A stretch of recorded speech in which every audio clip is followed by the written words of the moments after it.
الله الرحمن الرحيم الحمد لله رب العالمين والصلاة والسلام على رسول الله مدحوينه ku-xigeenka madaxda kale bahda saxaafadda mudanayaal iyo marwooyinba waan salaamaya assalaamu calaykum waraxmatullaahi wabarakaatuh reer Soomaaliland inta shaashada naga daawanayna waan salaamaya assalaamu calaykum aan jeclaan inaan warbixin yar oo kooban inaan bixiyo hadalkii intii mucda lahayd madaxweyne ku-xigeenka yiri sida madaxweyne ku-xigeenku uu sheegay halkan waxaan ka baxnay arbacadii anagoo wafti ballaadhana oo uu hogaaminayo madaxweyne ku-xigeenku ujeedada socdaalkaasi waxay ahayd laba sida madaxweyne ku-xigeenku uu sheegay mid waxay la xiriirday abaaraha midna waxay la xiriirday heshiis ku saabsan isticmaalka madaarka berbera ee dawladda Imaaraadka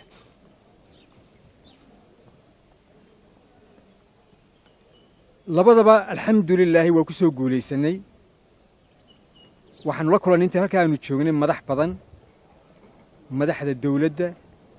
iyo madaxda hay'adaha khayriga ah oo la kulanay aad bay noo soo dhaweeyeen waxaan jecelahay fursadan ka faa'iideysto halkan uga mahad celiyo sidii wanaagsanayd ee diiranayd ee noo soo dhaweeyeen waxa la inoogu ballan qaaday xagga abaaro runtii arrinka noogu kulul lahaa in la inoogu deeqo lacag ilaa $2 milyan insha Allah waxaan rajeynaynaa in lacagta raashin lagu soo iibiyo amba halkan laga iibiyo amba xagga laga soo iibiyo marka waa khayr inoo soo kordhay oo runtii farxad leh weey arrinka ku saabsan saldhigga amba isticmaalka military ee madaarka berbera waxaanu ka wada galay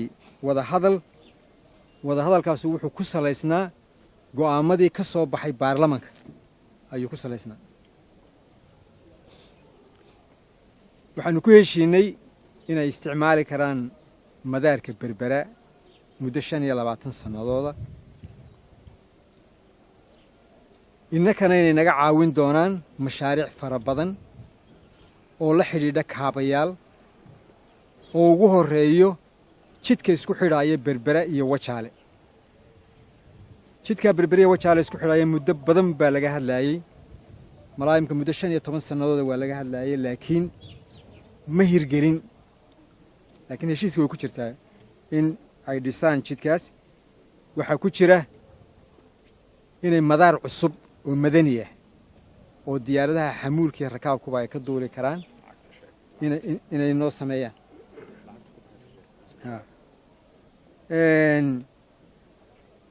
waxa kale oo ay naga caawin doonaan insha Allah xagga amniga oo ay siin doonaan tababar oo ay noo siin doonaan ciidamadeena booliiska iyo ciidamadeena baddaba waxa kale oo ku jira mashaariic la xiriidha kaabayaasha adeega dadweynaha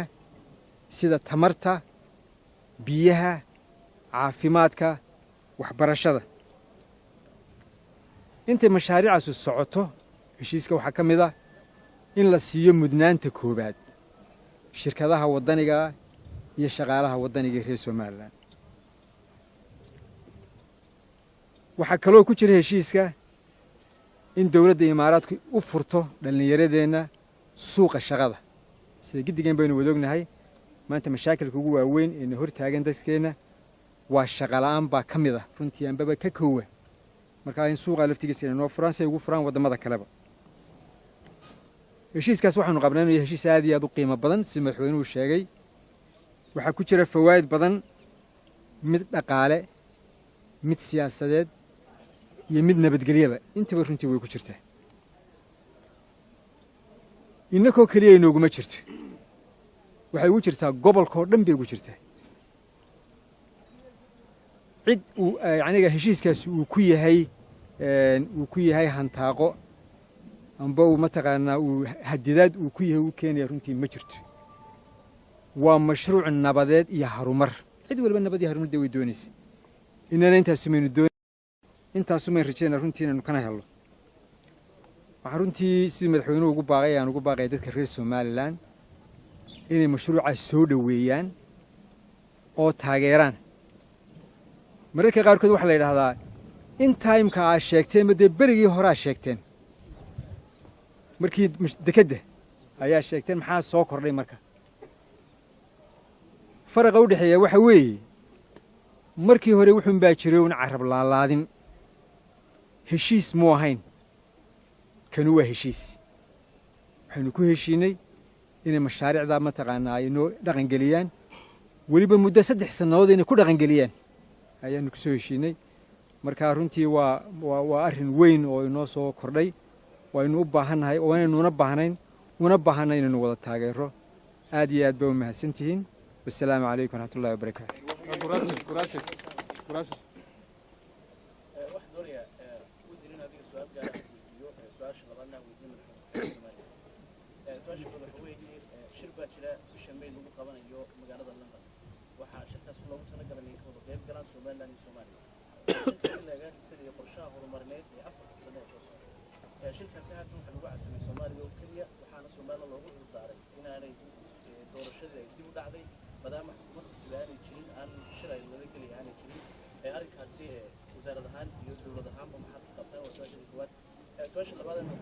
hortaan ka jawaaba taada hore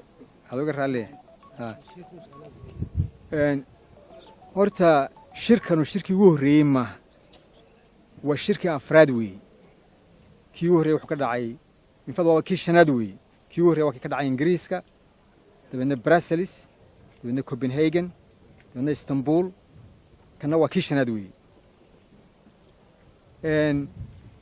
shirarka hore oo dhan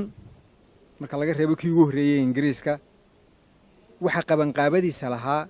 dawladda Soomaaliya iyo marba cidda martida loo yahay iyo jimciyadda qurmaa ka dhaxaysa maadaama inaku aynaan kaalin hormuud aynaan ka qaadan intaasoo shiro horeba kamaynaan qayb gelin kana haddaan wax iska bedelin qorshihiisa iyo qabanqaabadiisa halkii baynu ka taagannahay inaku Soomaaliya manihin inaku Somaliland baynu Soomaaliya wadanu jaarnahay weeye wixii aynu dasi wada jira oo heer caalami uga wada agaasinana waynu ka qayb galaynaa wixii laakiin aynu ku noqonayno marti oo laga yaabo mataqaan in loo qaato inaynu ka mid nahay federaalka taa ma qaadanayno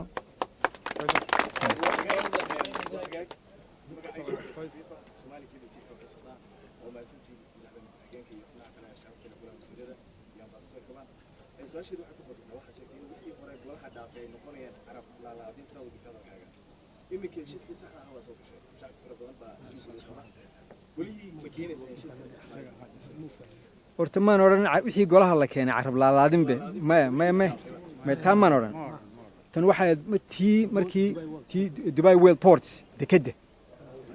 dekedda baa laakiin wixii golaha la geeyey ee golahu ansixiyey waxay ahayd shuruudaha aynu ku xidhayno heshiiska annagoo raacayna go'aankii markaa baarlamanka waan waxba laga bedelaynin baanu heshiis la soo gallay dawladda imaaraadka markaa qodobadii waxba iskama bedelin haddii qodobadii wax iska bedelaan markaa waa in lagu soo noqdo baarlamanka haddii si aan waxba iska bedelin dee looma baahna in lagu soo noqdo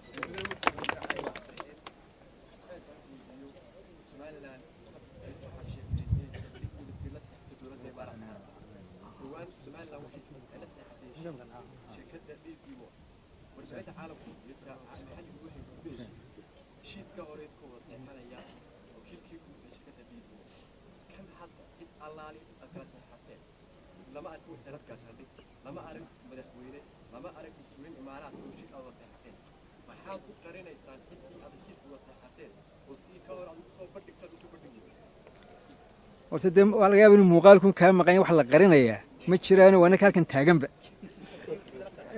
eeleba intaynu halkaa joognay runtii madax badan baanu la kulannay si runtii sharaf iyo qiimo leh baa naloo soo dhoweeyey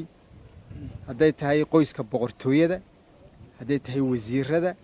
hadday tahay madaxda hay'adaha giddi waanu la wada kulannay runtii oo runtii ka turjumaysa yacniga ahmiyadda iyo maqaamka iyo mansabka inuu kadaynu Soomaaliya aynu nahay aynu ku leenahay imaaraadka marka runtii horta wax la qariyay ma jiro waa wax cad weeye heshiis baynu gallay kaas waxa weeye markhaati ma doonto waana la buuxo waa la wada joogay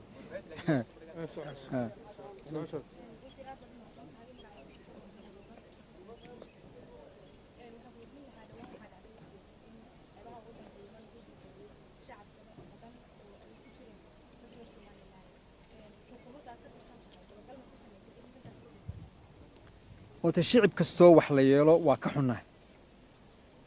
أهلكي أيدتك سكجيرودين وكتعزيدين ريديهن رير سومالان مركوجه الرئيسة يهديهن ضد كلابه مرة البنا رنتي وحن شعر الله إن هالجن يعني سكوريمات كاتشرا إن عن شعبك أنا وحكسوا قارين ها وحن ولا نسافر بين كلنا اليمن إما كده حال دتاجن ودد هالكنوي شوجا ها وحنو فري أرن كاين متقنا بارتان لغو سمايو وانا لقى حول قلي مقعد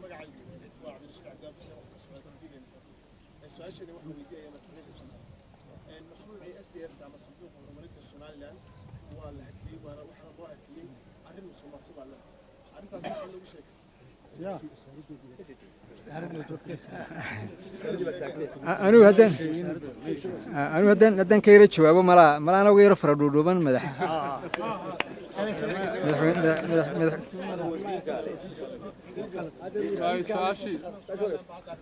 ها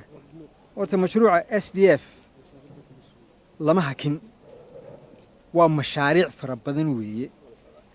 مشاريع دي فرح بدن ويس السعودان ملا waxaa jira hal mashruuc kaliya oo isagana lama joojinin laakiin dib loo riixay ayaa jira wax qarsoon maaha in saaxiibadeena reer galbeedku ay wax badan inagula taliyeen inagana caawin jireen doorashooyinka wax qarsoon maaha in dib u dhac ay nagu yimi xagga doorashooyinka aanay ku ahayn aanay ku qanacsanayn taas wax runtii wax qarsoodiye maaha duruufaha inaba kuma qanacsanin إن الدب نوقع عن دورشين كم قنعسني إن نورنتي إلى إنه حلقة دورشة آد بمهم أطاي إما كديت واحد لقبتين مع المال لقبتي إن شاء الله دورشين كم دحوينها يكون كلام واحد آد مهمة إن شعب الدولة بلغة وضع الشقية سيدي لو حقيقين لها الدورشة يودي على هاي المال هاي نقبسنه مركا وحرنتي مشروع لوجو شيء مسوق ماسو رنتي مشروع. Thank you.